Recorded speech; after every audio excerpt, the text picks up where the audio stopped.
He thought he could buy the courtroom. She made him bow to the law. When Judge Alana Pierce faced down the richest man in America, the trial turned deadly. Explosive secrets, a bullet on the bench, and one woman's war to keep justice alive.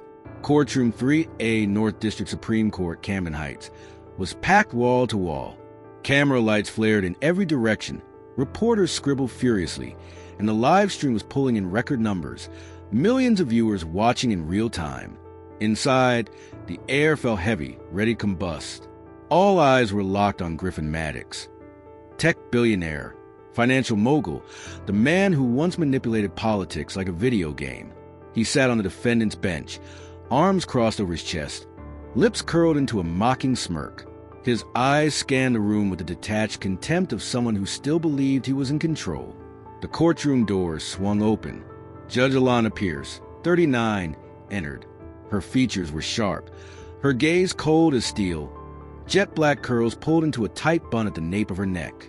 The dark judicial robe moved with her steady stride, a symbol of power earned. She was the first black woman to preside over one of the largest financial crime cases in American history. All rise. The bailiff called out firmly. The entire courtroom stood, except Griffin Maddox. He didn't budge. He leaned back in his seat, crossed one leg over the other, and let out a small, derisive chuckle, like a man watching performance he didn't respect. Alana looked directly at him. Her eyes weren't angry. They didn't waver. They held the sharp, silent force of someone who'd grown used to confronting men who believed they stood above the law. "Mr. Maddox," she said, her voice low and clear. "In my courtroom, everyone stands when the judge enters." Griffin's smirk deepened. "Not today," he said. "Not for you." The courtroom froze, as if the air had been strangled. Attorneys glanced at each other. Cameras zoomed in. Security shifted uneasily. The silence was suffocating. Alana didn't take her eyes off him. Then, calmly, she reached for the wooden gavel. Bang! The sound cracked through the room, not loud but final. "Officer," she said, still staring at Griffin, "remove Mr. Maddox from this courtroom." Immediately, the silence shattered. "What?" Griffin shot to his feet, eyes wide. "You can't." "I just did," Alana said. Her tone didn't rise, but each word hit like a hammer against stone. 2 officers moved in. Griffin resisted, chair screeching harshly against the cold stone floor. "I'll sue. I'll ruin you on every front. Do you know who I am?" No one answered. No one intervened. The entire courtroom stood still, witnessing a monument of arrogance being dragged from his throne by the very thing he had always dismissed. The law. From the bench, Judge Alana Pierce said nothing more. She simply set the gavel down and held her razor-sharp gaze on the doorway as Griffin was removed, then turned back to the courtroom with a single command: proceed. Griffin Maddox was hauled out like any ordinary criminal, hands cupped behind his back, his bespoke Italian suit wrinkled, tie crooked, once perfectly styled hair now in disarray, and eyes blazing with fury like a wildfire. Cameras tracked his every step, capturing the image of the so-called King of Wall Street, being pulled off his throne by the rule of law. The footage replayed hundreds of times across TV, social media, and primetime broadcasts. Some headlines praised Judge Alana Pierce as the woman who made power bow. Others, especially from outlets aligned with Maddox, screamed, "Judicial overreach? Justice or personal vendetta?" Within 30 minutes, Alana Pierce had become the top trending topic across every major platform. In a cold detention room beneath the North District Superior Court, Griffin sat motionless. The marks from the cuffs were still visible on his wrists. He stared at the blank wall ahead, breath shallow and ragged, like trying to smother a fire burning in his chest. The steel door clanked behind him. His longtime attorney, Daniel Harlow, stepped in, face caught between horror and fury. "Griffin," he snapped, tossing a thick file onto the table. "What the hell did you just do?" "I refuse to kneel." Griffin's voice was hoarse but defiant. "She thinks she can control me with a gavel and a robe? She's a judge. And you just made her a legend," Harlow replied, rubbing his forehead in frustration. "You're now charged with contempt of court." You got dragged out like a tantrum-throwing child. And the entire country watched it live. Griffin clenched his fists. His eyes ignited. This isn't over. I'll crush her. I'll turn her career into paving stones for my empire. Griffin. No. Griffin slammed his palm against the metal table, the sound echoing off the walls of the holding cell. I've made attorneys general issue public apologies. I've forced 3 U.S. senators to resign with a single phone call. She's just a child in a robe. Harlow stared at him. For the first time, truly afraid, upstairs in her chambers, Judge Alana Pierce was monitoring the media firestorm from her tablet. Her expression hadn't changed, but her fingers tightened slightly around the handle of a cooling coffee mug. "They're coming after you," whispered Chloe Tran, her clerk, handing her another article. The headline read, "Alana Pierce, Feminism or Power Out of Bounds?" "I know," Alana said, setting the mug down. "But that's what they do when women like me don't bow. Do you think he'll strike back?" Alana looked out the window, where the golden afternoon light fell across the courthouse facade like the opening lines of a battle. "Oh, he will. Maddox hasn't lost. He's only just gotten angry." The next morning, Camden Heights woke up under a storm. Not of weather or economics, but of headlines. Griffin Maddox, billionaire defendant in the largest financial fraud case of the decade, had been dragged from a courtroom like a common criminal, and the woman who gave the order, Judge Alana Pierce, was at the center of it all. On the early morning broadcast of CNX, the anchor spoke with sharp, deliberate cadence. Unprecedented. A 39-year-old black female judge orders the detainment of a billionaire during a live televised hearing, a heroic stand or judicial power run amok. At that same moment, on the homepage of the Epic Wall, a conservative, elite-aligned publication flashed a bold red headline: "A judge unhinged? Alana Pierce and the punch to neutral justice." Within hours, Alana's image was dissected, mocked, and weaponized across forums, talk shows, and political podcasts. One image went especially viral. Alana standing at the bench, eyes locked on Griffin with steely resolve. The caption beneath, "Queen of the court or tyrant in a robe?" Inside the temporary holding room at North Tower, Griffin lounged on a bench, watching the broadcast on a wall-mounted TV. He wore a crisp white shirt, his hair neatly combed, as if nothing had ever gone wrong. Seated across from him was Sebastian Voss, his new attorney, dark tailored suit, gold-rimmed glasses, and a thick file folder on the table between them. The public reaction is unfolding just as we anticipated. Voss said, flipping a page, "Media's on the fence. Half call her a hero, the other half, a threat to judicial neutrality." Griffin smirked. "And I haven't even said a word." "You don't have to," Voss replied. "The press is speaking for you." Griffin stared at the screen, where Judge Pierce had been magnified into a national controversy.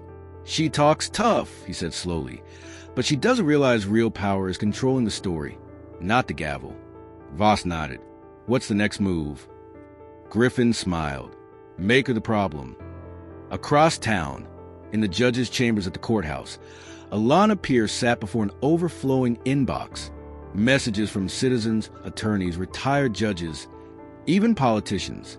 Half applauded her, calling her a legal system breaker. The other half warned of the danger of politicizing the image of justice. "You should say something. At least respond," said Elliot Monroe, the lead prosecutor, stepping in and placing the latest edition of the Tribune on her desk. Front page headline, "Pierce overreaches?"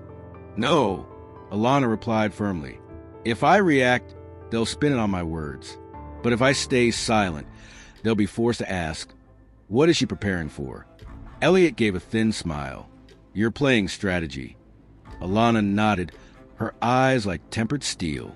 "Griffin Maddox isn't the first man who's tried to manipulate me with media, but I swear he'll be the last." Night fell over Camden Heights like a heavy blanket drawn across the city. In the quiet northern neighborhoods, Judge Alana Pierce stepped out her car, weary, her mind still spinning through unfinished calculations. It had been a day filled with veiled threats disguised as commentary, an avalanche of racially charged remarks, and doctored images circulating online. But what unsettled her most wasn't fear. It was that she didn't feel afraid. Alana opened the door to her silent home. Rows of books lined up neatly, warm yellow lamplight. Everything so organized it felt hushed. She had lived alone for more than a decade. She preferred it that way. No one to protect, no one to be hurt in her place.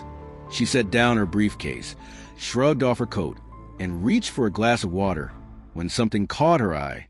A white envelope, neatly slipped beneath the door. No stamp, no return address.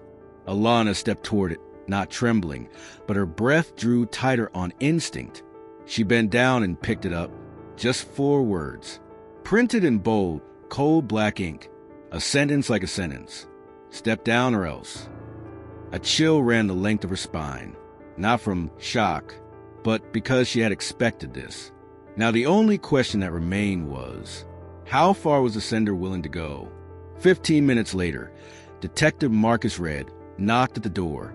Tall, broad-shouldered, seasoned, one of the few people in the system Alana actually trusted.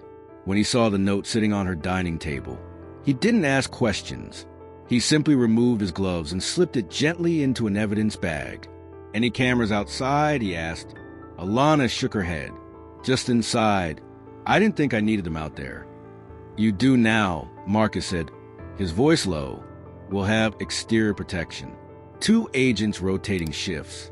Starts tonight." Alana crossed her arms, eyes fixed on a note. "You think it's Griffin Maddox?" Marcus exhaled. "No proof. But this kind of message doesn't come from your average street thug. It's cold, precise, like a warning from someone who's used to giving orders without ever raising their voice." "A man like him doesn't handwrite threats," Alana replied. "He hires people to do it for him. I'm just the target, not the author's hand." Marcus looked at her. "If you keep going, this won't stop at a letter." Alana's jaw tensed. "I know, but he should know this too. I'm not the kind of woman you push back with a few lines of black ink." Marcus nodded. He had known her answer before he ever stepped through the door. He had come not to persuade, but to warn and to respect. "Be careful, Alana." That night, after Marcus left, Alana stood by the window, watching the hazy glow of the distant city lights. The city slept. She didn't. And out there, somewhere, Griffin Maddox was waking up a war he couldn't begin to comprehend. Monday morning, as Judge Alana Pierce entered the North District Superior Court, everyone in the hallway paused to watch her, like she had just stepped out the front page. Because, in truth, she had. At the reception desk, a copy of the Tribune lay open. "Judge Pierce threatened. Griffin Maddox denies involvement." Right next to it, "The power game escalates. Who will win America's most expensive justice battle?" Alana didn't flinch.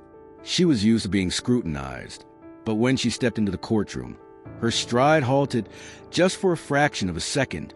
At the defense table sat Sebastian Voss, the legal legend known as the sledgehammer behind closed doors, replacing Daniel Harlow. And beside him, Griffin Maddox, wearing a kind of smile that said he believed he'd just played the winning move. Alana regained her composure almost instantly. "Mr. Voss," she said evenly, her voice cold but controlled, "I received no prior notice regarding a change in legal representation." Voss rose to his feet, his voice smooth, like a contract read aloud. "Your Honor, I filed a letter of substitution this morning. Mr. Harlow no longer represents the defendant. From this moment forward, I will be handling the case." Alana gave a slight nod.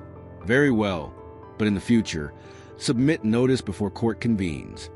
"Of course," Voss replied, smile still polite, but his eyes were scalpels. In the adjoining conference room, Prosecutor Elliot Monroe entered with his assistant, placing a folder on the table. "You see what I see?" he asked in a low voice. Alana leaned against the table, arms folded. "I see a man who got 3 judges pulled from their cases in 2 weeks, smiling at me." Elliot frowned. "You think he's going to try it here?" "I don't think." Her voice was calm. "I'm certain." Less than 30 minutes later, that certainty became reality. Voss stood, holding a document. "Your Honor, we are filing a motion for recusal." on the ground perceived bias and conflict of interest. The courtroom hushed. Cameras zoomed in. Reporters stopped typing mid-sentence. Alana accepted the document. On what basis? She asked coolly. Voss didn't blink. We have documentation suggesting that Judge Pierce has presided over multiple cases with demonstrated bias against defendants who are business owners, particularly those of wealth and influence. This creates a reasonable question regarding the fairness of these proceedings. Behind him, Griffin Maddox leaned back in his seat, smirking, as if he'd moved one step ahead. Alana set the folder down, lifting her gaze to Voss. This motion will be reviewed, but until a decision is rendered, I remain the presiding judge. Voss tilted his head slightly. Of course, Your Honor. We await your ruling. That afternoon, back in her office, Chloe Tran was waiting with a file in hand. This isn't going to be simple, she said. Voss just hired a PR firm. They're launching a full-blown campaign claiming you have a personal bias. Some are even calling to re-examine your past rulings. Alana stared at the headline scrolling across Chloe's laptop. Can a judge with an ideological agenda deliver a fair trial? She closed her eyes for a second. Maddox just played his strongest piece, Alana said slowly. Now it's my move. 2 days after the motion to recuse, Alana Pierce walked into the internal hearing room of the North District Supreme Court. The room, once familiar, now felt strangely foreign, because this time she wasn't there as a judge. She was there as someone being judged. At the head of the long mahogany table sat Chief Justice Samuel Whitaker, silver-haired, stone-voiced, the kind of man whose tone could silence even veteran attorneys. Judge Pierce, he began, placing a printed copy of Voss's petition on the table. I'm sure you've seen what the media has been circling. Alana nodded. I've read the parts they didn't dare print, too. The motion alleges a pattern of harsh rulings against defendants who are business owners, Whitaker continued. They cite 3 cases in the past 4 years, all involving individuals with assets over $100 million. And in all 3 cases, Alana replied without pause, the evidence was overwhelming. I don't judge based on bank balances. I judge based on the law. A few of the other justices exchanged glances. Whitaker didn't move. Public sentiment is shifting toward Maddox. If the panel finds even the appearance of compromise and partiality, you could be removed from this case. Alana leaned forward slightly, voice steady. Then let me ask this. When a wealthy man demands a new judge just because he can't control the proceedings, where exactly is justice supposed to stand? That afternoon, Prosecutor Elliot Monroe was waiting for her outside the courthouse. There was a flicker of something rare in his expression. Concern. You could be forced off this case, he said. They only need one more vote. Alana didn't respond. She was staring at her phone screen, scrolling through a barrage of headlines. Should Judge Pierce step down for the sake of judicial integrity? Maddox trial overseen by a judge who once called Billionaire's a societal tumor. Is justice still neutral? You can't keep playing defense, Elliot said, his voice low. You need to hit back. How? Alana asked. Elliot pulled a slim folder from his bag. I have friends in the Attorney General's office. They've been quietly investigating Maddox's PR connections and lobbying channels. If we can prove he's manipulating public perception, or worse, influencing judicial oversight, everything changes. Alana took the folder and flipped through it. Inside were transaction logs, funding for legal research, shadow payments, evidence of something murky, possibly illegal. Voss, she whispered. He's using the law to beat the law. Then we'll use the truth to flip it back, Elliot said. That night, in the quiet of her office, Alana composed an email to a veteran investigative reporter at the Beacon, the same journalist who had exposed a major city hall corruption scandal 3 years ago. The subject line was simple. Ready to expose Maddox? Attached was a summary of everything Elliot had just given her. Alana knew if Maddox wanted to weaponize the media, she would make the media her ally, not with tactics, but with truth. And the truth, once lit, can't be extinguished, not even by Griffin Maddox. Wednesday, 9:03 a.m., North District Superior Court. The trial resumed after a 2-day delay to review the motion for recusal. Alana Pierce entered the courtroom with her usual calm expression. But inside, she was acutely aware that every eye was tracking her every move. Each step she took was no longer just of a judge, but of a woman walking through a spotlight shaped by media scrutiny and power games. At the defense table, Griffin Maddox sat once again, light-colored suit, half smirk on his lips like the courtroom itself was a stage. Sebastian Voss, as always, composed, dangerous, and never wasting a word more than necessary. We resumed with arguments regarding bail eligibility. Alana began. Prosecution proceed. Elliot Monroe stood and delivered a crisp, methodical statement. Maddox had international assets, multiple passports, and ties to dangerous fringe networks. He ended with a line that hit like granite. No one should be allowed to buy their way out of justice. Just as Alana opened her mouth to respond, the gunshot rang out. Bang! A crack sharp enough to split the air itself. Then chaos. Screams. Chairs crashing. Reporters scrambling. Court staff running toward exits. Guards storming in, weapons drawn. Alana's reflexes kicked in. She dropped beneath the bench, heart pounding in her chest. Her eyes darted across the courtroom. Alarms blared overhead. "Lock the doors," someone shouted. "Shoot her in the courtroom." 3 minutes passed, longer than eternity, before the security team regained control.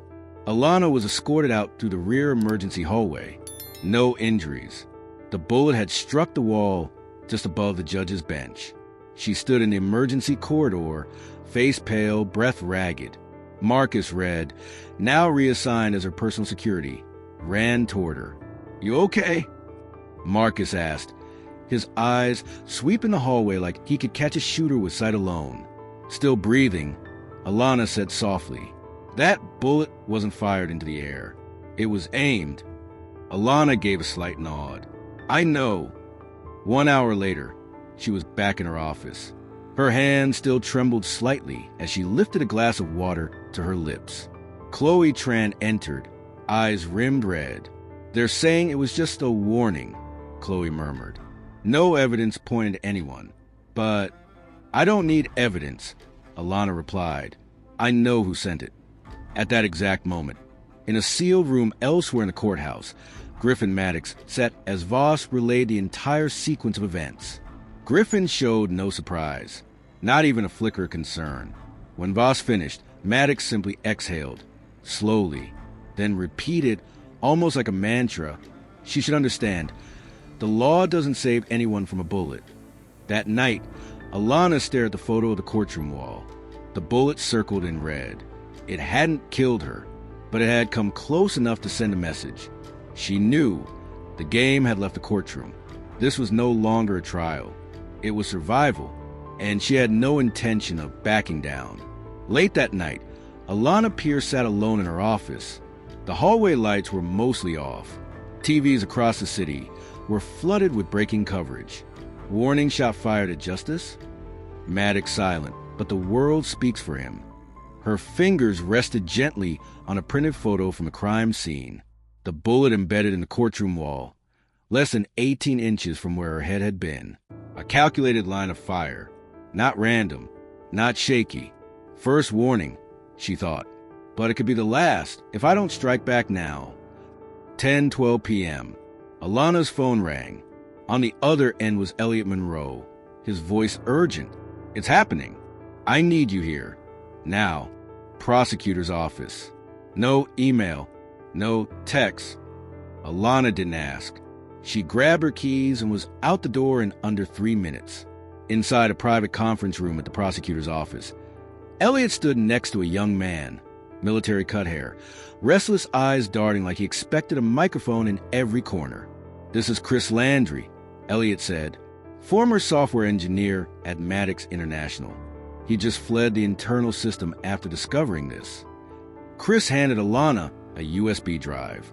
"What's on it?" she asked. Chris swallowed hard. "Maddox. He's not just manipulating the media. He has a surveillance system, tracking personal data on judges, prosecutors, even potential jurors. Personal emails, bank accounts, medical history. Everything." Alana froze. He's planning to use it to control anyone who pushes back, Chris continued, voice shaking. I helped build the core framework. But when I saw your photo, your family, even your retirement account details, I knew I had to get out. Elliot glanced at Alana. We did a quick verification. This is criminal-level evidence. It's enough to get the FBI involved. But if you approve, I think we go public first. Alana lifted her head, eyes burning like fire. We don't just strike back. We expose him to the entire country.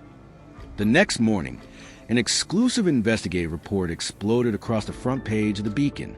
The Maddox surveillance files. When the accused tries to put justice on trial.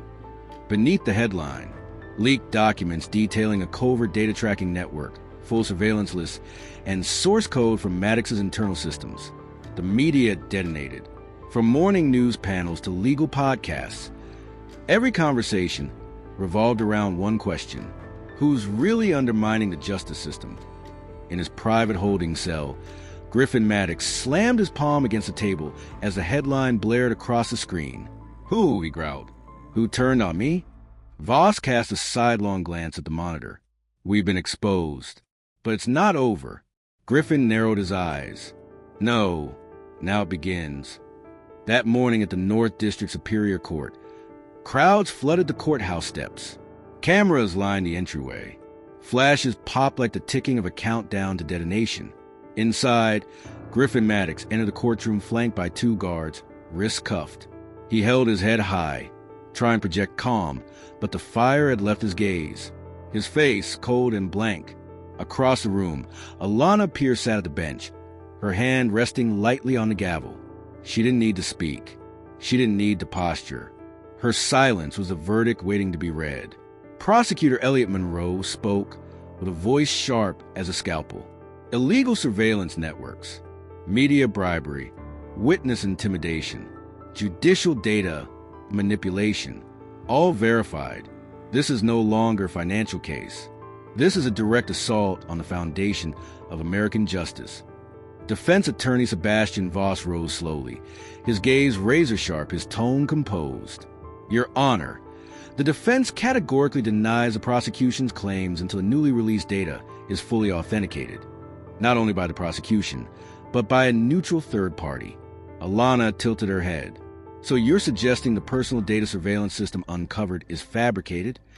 We suggest that any evidence provided by a witness currently in a protection program, who was previously terminated and is facing internal complaints, must be evaluated for credibility.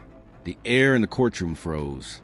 And furthermore, Voss continued, releasing this information to the public prior to a formal hearing could constitute a violation of due process and prejudices my client's image in the eyes of a jury. Elliot Monroe shot to his feet.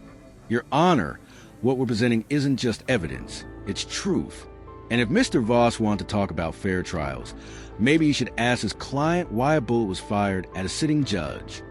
The murmurs rose like a crashing wave. Voss went silent for a beat, then slowly sat down, avoiding Alana's gaze. Griffin Maddox sat still, jaw clenched. He wasn't smiling anymore. Alana Pierce lifted the gavel in her hand. Her voice rang out, clear and resolute. Based on verified evidence, the alleged actions and sustained intent for legal process throughout these proceedings, this court finds the defendant, Griffin Maddox, guilty on all 17 counts. Catch! The gavel struck wood, splitting the air, and history was rewritten. That evening, the news flooded every national outlet. Billionaire Griffin Maddox convicted on 17 counts. Maddox International collapses, markets in shock. Judge Alana Pierce emerges as new symbol of justice. Across social media, citizens shared clips of the verdict, many quoting Alana's final words. No one, not a market king nor a data titan, stands above the law. In the shadowed corner of the courtroom, Chris Landry, the former engineer turned protected witness, nodded quietly. He laid the first brick that brought down a so-called unbreakable empire. On the bench, Alana Pierce sat still, her eyes closed for a brief moment, not from exhaustion, but because she knew she had held the torch of justice steady, no matter how fierce the headwinds. 1 week after the historic verdict, Judge Alana Pierce stepped onto the podium at the Federal Judiciary Conference, facing hundreds of legal professionals, scholars, and aspiring law students from across the country. Spotlights lit the stage, but the light within her came from elsewhere, from the battle she had survived and the victory she had secured, not just for herself, but for something greater. Not long ago, Alana began, her voice low but steady. I was threatened with a bullet, not meant to kill me, just to make me bow. The room fell utterly silent, but what they failed to understand was this. I've spent a lifetime in a world that expects women like me, black, female, independent, to step back. And because of that, I learned how not to. Scattered applause rippled through the room. Griffin Maddox believed money could buy anything: power, silence, even justice. But there's one thing money can never control: the conviction of those who refuse to be bought. She paused, letting her gaze sweep across the room. And that is why he lost. Now the applause turned into cheers. But Alana wasn't finished. I'm not standing here to celebrate a victory. I'm standing here to give a warning. There will be more Maddoxes, more who believe the law is something to bend, not follow. But if we, the ones entrusted with the scales, refuse to bend, refuse to be silent, justice still has a chance to survive. The room erupted. Alana smiled, not broadly, just enough for herself. The battle had left its scars, inside and out. But what mattered wasn't that she walked away unscathed. What mattered was that she didn't break. That night, back home, Alana stood on her porch, the same porch where the first anonymous threat had once arrived. Those words still burned into memory. Step down or else. The night air was cool. She looked up at the sky over Camden Heights. Quiet, vast. She had not bowed. And justice, at least a day, still stood upright. The story of Alana Pierce is a reminder. Justice doesn't belong to the wealthy. It belongs to the unyielding. Though power may twist public opinion, media, even the law itself, the resolve, integrity, and courage of one person can shake the foundation of an empire